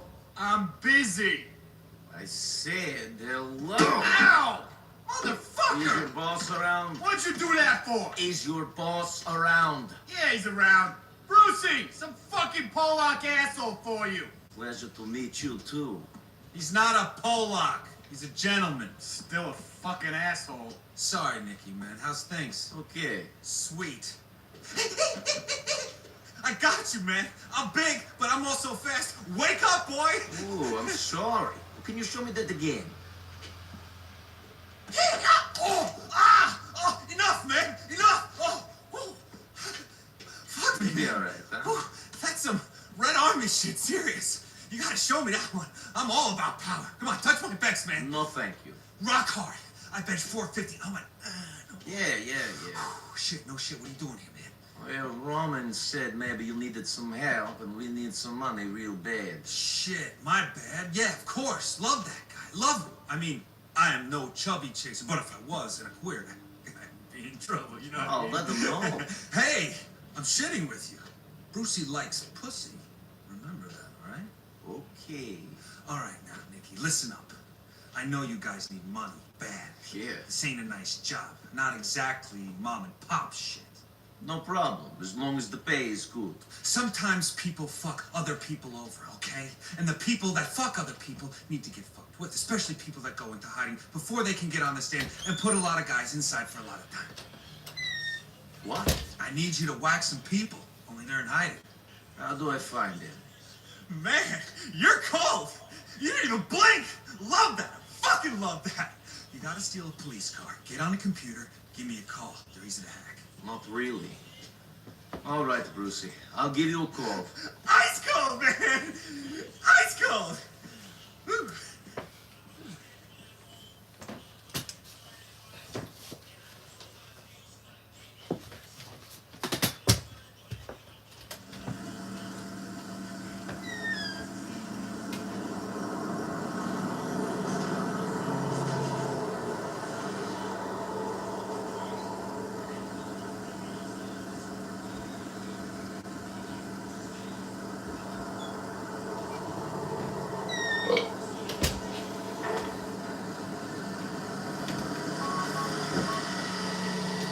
Somebody else's tendon, they take an Achilles tendon off of a cadaver, so it's 150% stronger than an ACL. They fucking screw that sucker in place, little tiny orthoscopic holes, not nearly as invasive. And then 5 days later, you know Matt Lichtenberg, I went to his party, for his birthday party, 5 days later, just walking around. And he was like, did you just have surgery? I go, yeah. It's like, it's not that big a deal. Yeah. Like, it feels fine. You know, it was so much easier. The left one was brutal because they take a slice out of your patella tendon, and then they could take a chunk out of your shin bone and a chunk out of your kneecap, and then they use those to screw this new tendon that they created into the shin bone and into your thigh bone. That was rough. That one was painful as fuck, and it took a long time before it felt normal. It took a long time before I could go down on one knee again. When was that? You said that was in the 90s. And then the other one was 2000, early 2000s, 2002-ish, somewhere around 2-3.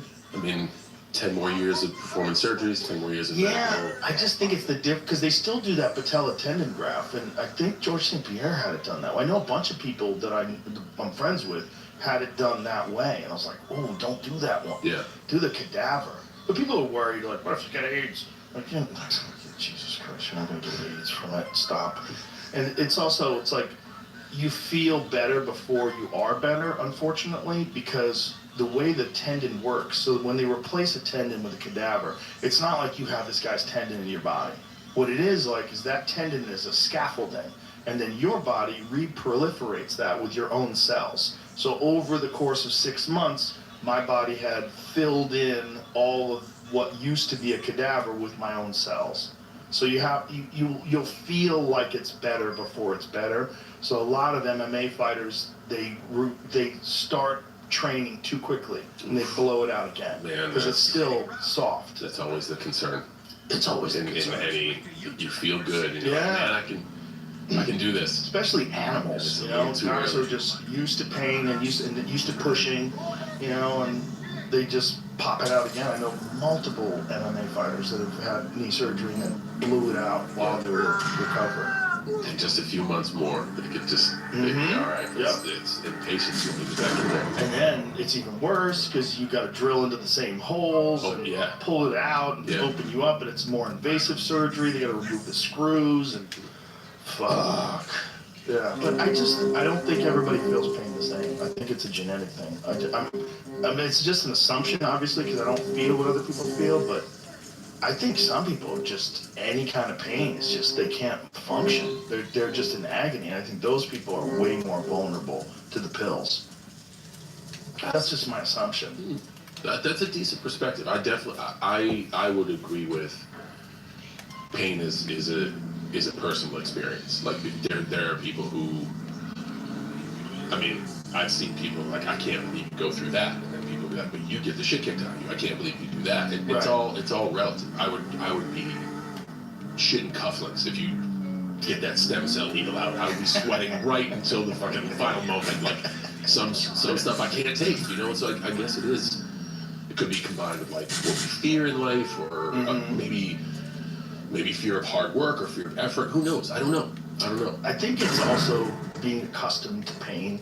You know, so did you wrestle when you were younger?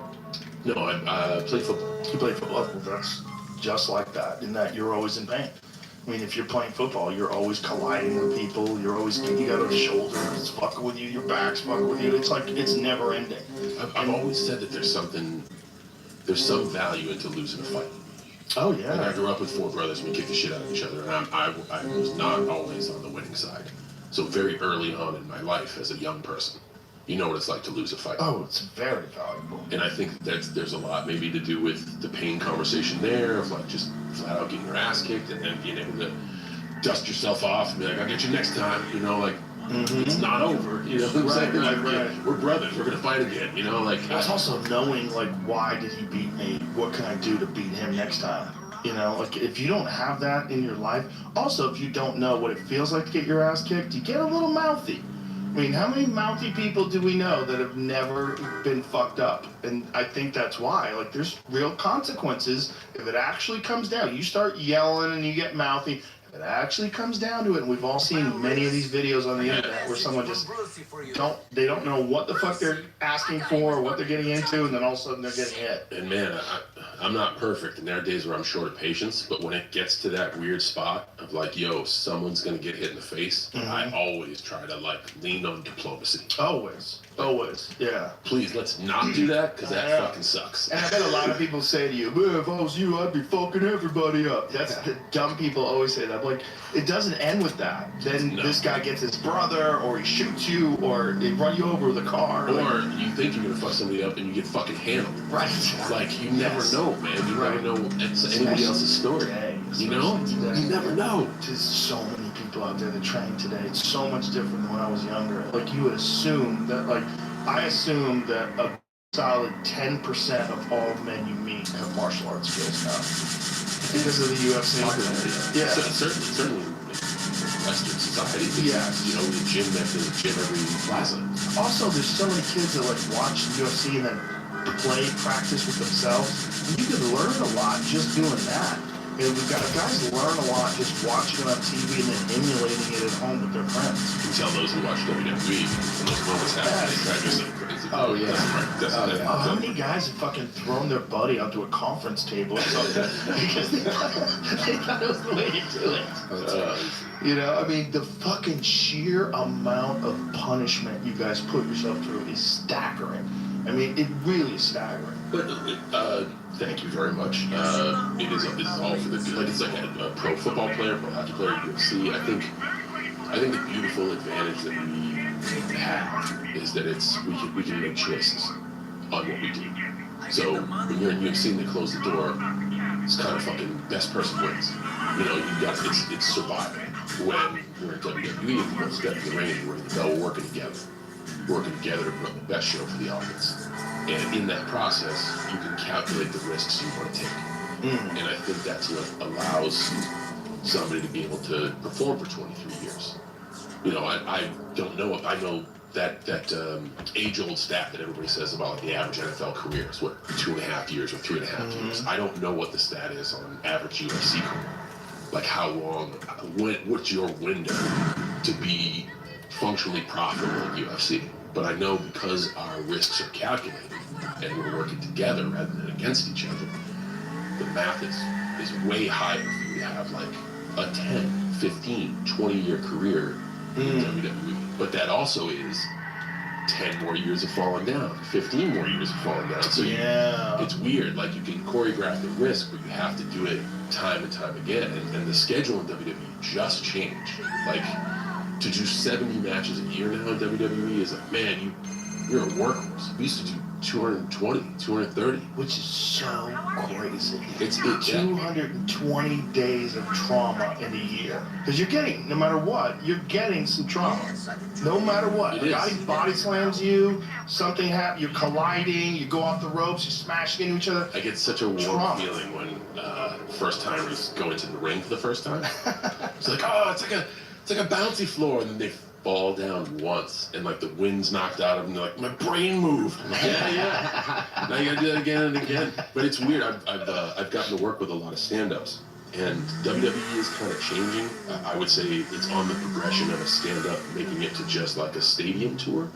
But man, when I performed, my sweet spot, we ran very parallel lives.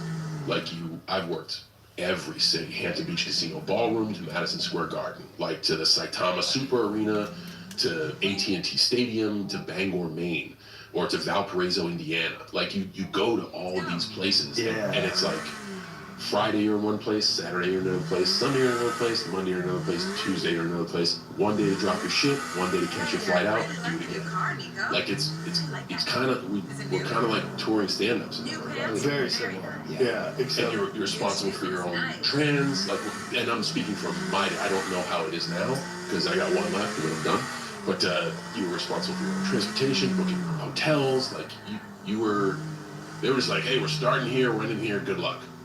Which is awesome, because people are really independent when they go through that fire, and you weed out the people who don't want to be there.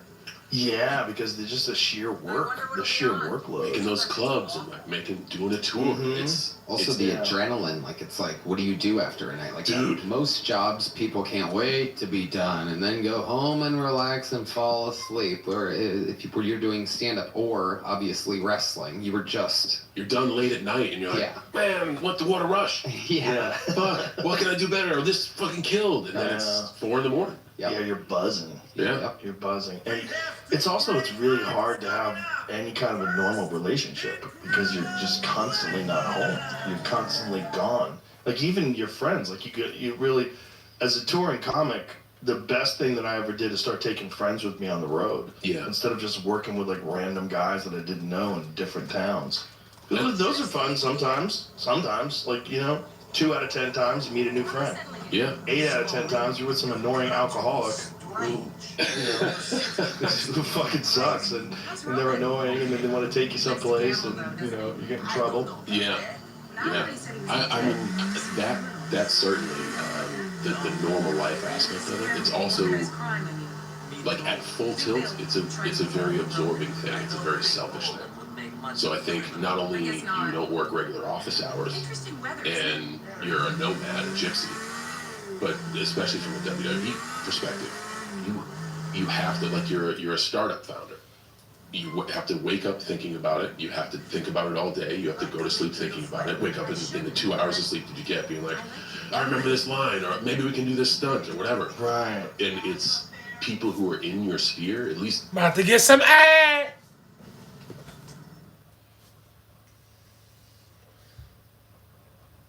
Great, Nico Bellic! You're great! Oh, that's... Oh, great! Oh, please... Through my perspective and my journey, man, if you were in my gravity from like 2002 to like 2019, I wasn't part of a team. You did it my way. Like, bus leaves at 10. You're there at 10:01. You're fucking left. Like, we're doing this. We're training here, and then we're doing this. But it's so the end product is good. So like the dream job of like, man, I never the 6-year-old kid holding the paper belt can be an adult holding the real belt and get shekels for doing that. And I don't want to put that in jeopardy. So you fuckers are gonna have to get in line, and we're just gonna have to go. Like I was absent a lot in relationships because if it wasn't on my terms, it didn't exist. Because here you catch lightning out of a jar. I'm a kid from West Newbury who's come from a family of 5, and there's always more broke. But man, we were a good level of broke. And then now, like, hey, if you just work hard at this thing, you can kind of not ever be that again. All right, fuck this. I'm doing this thing all the time. But that comes with, hey, I'm getting married, or like my grandfather died, or I got a birthday coming up, or like, hey man, you missed another Thanksgiving. You're damn right I did, because I'm doing the thing. Yeah. So that it's also, for me at least, it was that as well. Like laser focus, all things WWE. Well, it's that in everything that you do where you want to really be successful. It takes saying yes to the thing means no to everything else. I had Jensen Huang on the podcast the other day, who's the CEO of NVIDIA. It's like one of the biggest companies on planet Earth. Huge company. Fucking dude still to this day works 7 days a week. And he was talking about when he goes on vacation. I go, do you go on vacation and just...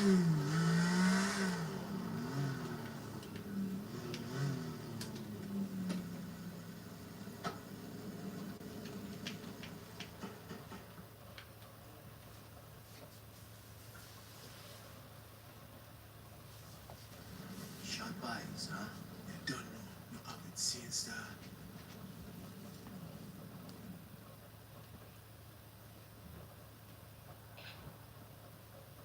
Hey, Nico. Glad you could make it. Yes. You got the money? Sure. But I just wanted to say how grateful me and my bosses are for what you did.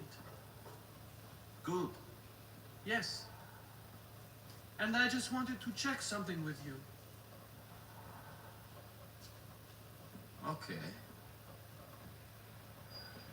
You are Nico Bellic, correct? What is this? And you used to work the coast in the Mediterranean, smuggling people into Italy. I don't know what you're talking about. But you messed up. And left a lot of bad debt. You left a good friend of mine out of pocket. Big time. Hello, Nico. Hello, Mr. Bulgarin. Yes. Where is our money? I don't know. I didn't rob you. Really? We were busted a mile off the coast. I had to swim for my life. I don't know what happened. I nearly drowned. My heart is bleeding. I did my best. I didn't fuck up. My boy Lil Jacob got that blink on him.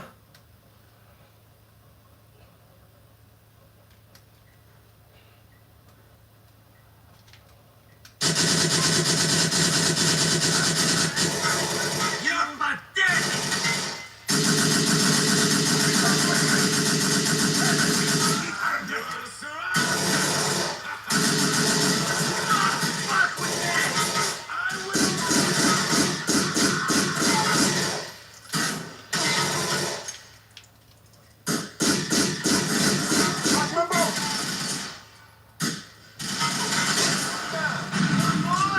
Two-piece. Come on, Nick, come on.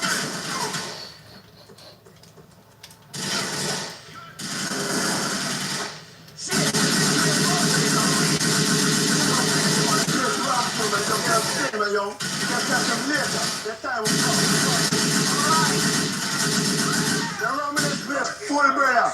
Bomb bucket.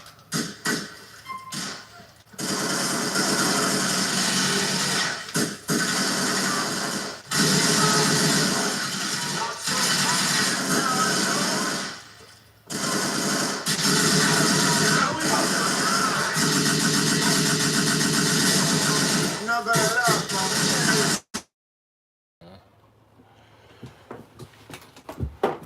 Yeah. He's not in my room. He's upstairs. Obviously, he's upstairs. He's been up in this. He's been in the same spot on top of the stairs for like the past 4 hours.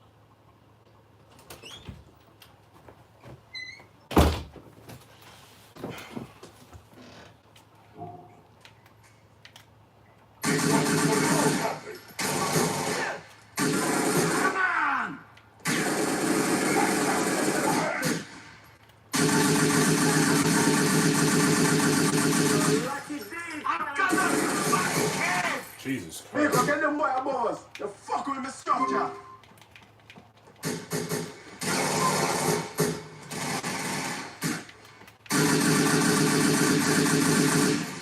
Be scared.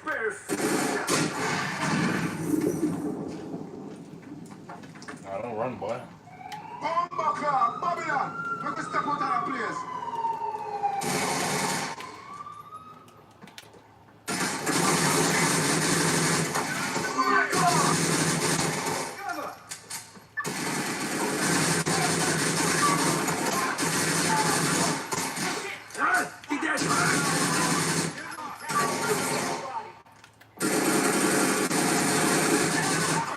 It's you or me.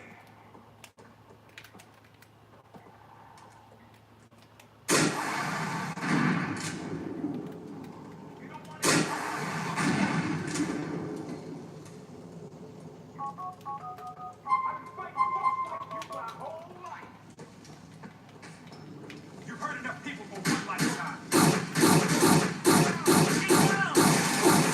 Go to hell.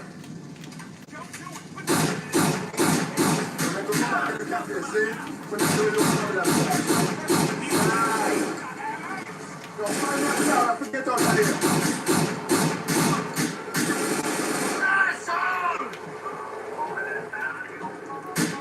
Come on out of that car.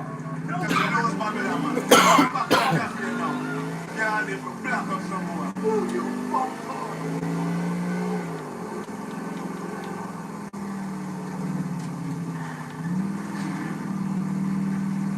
Tell individuals a snake in the grass. I didn't know that Mr. Baldwin was here in the city. If I could have killed them all then and there. Just chill, Nico, man. One at a time. One coca-fill basket. See? You find out where Dimitri is, then BAM! You take the rest of them out. Just keep your head down until then. Fucking Dimitri. Made me kill Faust and then he sailed me down the river. Just go, Nico. The boy is a general, you know, see? You're gonna make his one downfall. That the monkey climb, the more they keep poison bad boy. You see?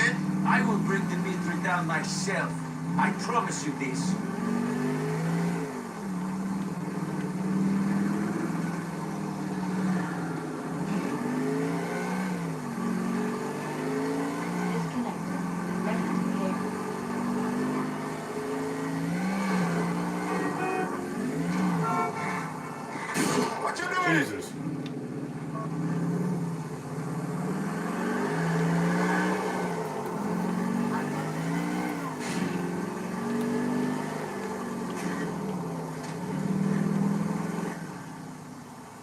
want to speak to Batman.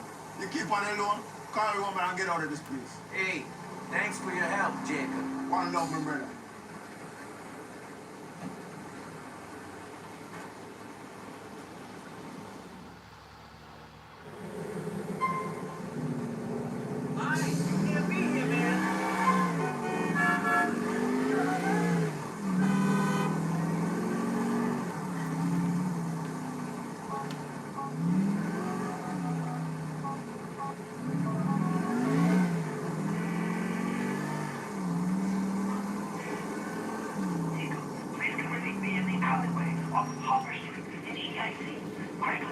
Roman, what are you doing? Why are you whispering? Well, I'll be there soon.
Roman!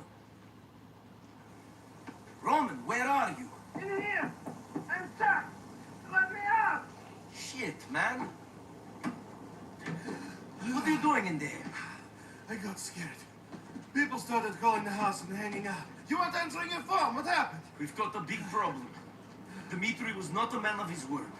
So we're dead. More or less. Everything was fine before you. Yes. Fine, and now this? Thank you. Thanks a lot. It's Veni. Maybe what's done is done. Yes. But there's a bigger problem. What? That guy I owed money to, Bulgarin. Yes, the guy in Europe who lives by the Adriatic. Yeah, he's here now. Great. I'm sorry. I've ruined your life. No, don't be like that. We can find a way out of this. Bunch of idiot Russians. I will kill every one of them. No, that's exactly what you won't do. We don't have time for revenge. We can't afford it. What can we afford? We can lay low and start over. Please. Come on. Let's go back to the apartment.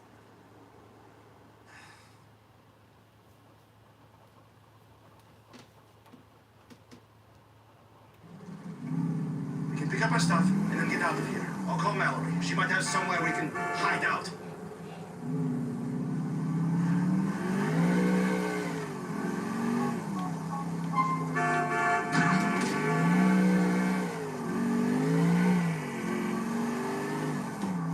Hey, beautiful. Listen, me and Nico are in a bit of trouble. Need to get out of broker a few days. Any of your cousins have a place we could use our barn? You're an angel. Beautiful and kind. I love you. We'll see you there. Maybe things are not so bad. This you did not expect. I was thinking about getting out of the car business. Last night I had a dream. Really? Yes. You and I had a place of our own. A place where people come to eat and relax. Classic place. None of this fast food diner bullshit. And the real the tavern is a place of distinction, you know? I can't see myself settling down. Not now. What is going on? Oh, my cars are gone. Oh my God, they're right there. The whole place! I've got to go in. I've got to get something. Leave it, cousin. This place is gone. They burnt it! They fucking burnt it! Nico! I'm taking my motherfucking Mustang. Nah. Gotta take the muscle. Get in. You can leave the lowrider here. Mark Grove Street, baby. And I was here for you. I know you were. I got here and I had nothing. Nobody. I worked my way up from the fucking dirt.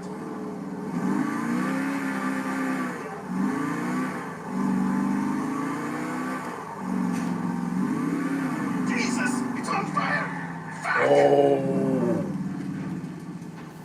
I've got nothing left. Not my home, not my business, nothing. They took it all. I'm sorry, Roman. I'm really sorry, but we have to go. We'll meet Mallory and Bohan. You still have her. And you, for all the good you've done me.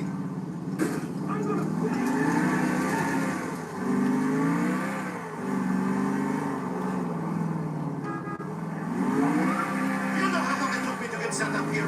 You don't, because it was easy for you. You had it all from day one.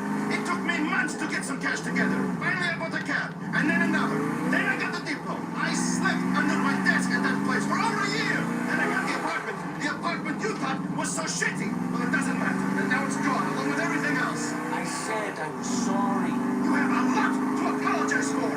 Since you got here, I've had my computer smashed. I've been beaten up. I was kidnapped and then shot in the stomach. My apartment got burned down and so did my business. Things have been going so great. Just great since you showed up. You remember that time we went to the bar back home and found it razed to the ground? Just a pile of rubble. Everything smashed, except for that one bottle of vodka. Yeah, we sat down and finished it off there and then. Wait, I don't want to talk about back home. We're here in America now. And I should be thinking about my life here. My life, which is ruined. Just drive. Shut up. Drive.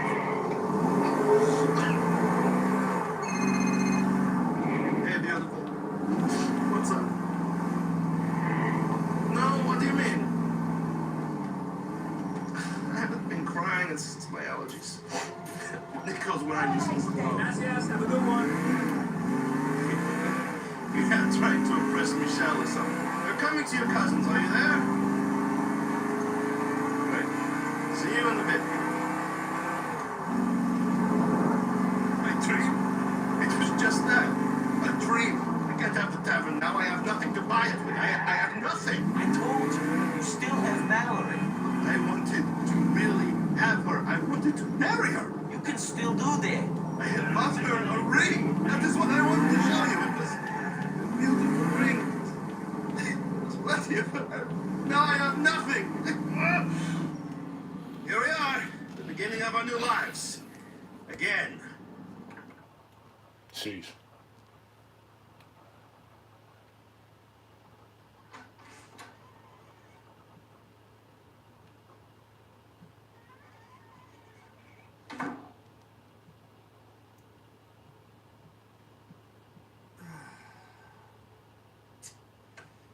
Not so bad. I mean, I don't think we'll be impressing women with our wonderful hot tub, but this looks okay. Yes, great.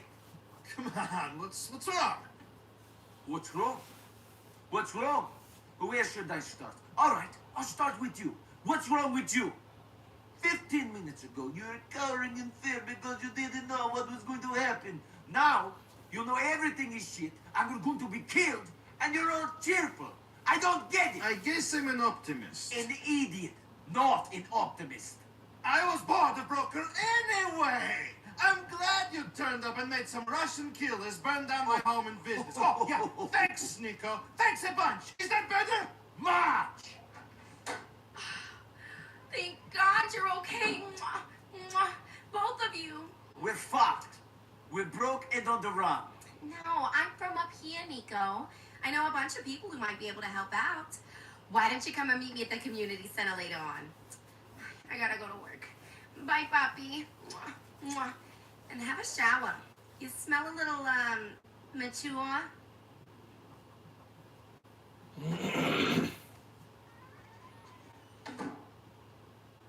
So, I guess we start again. Sure.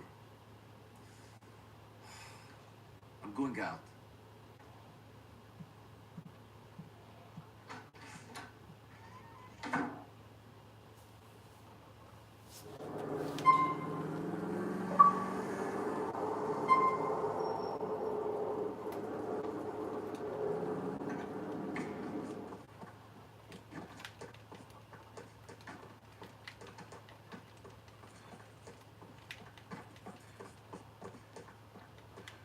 Oh, Jesus.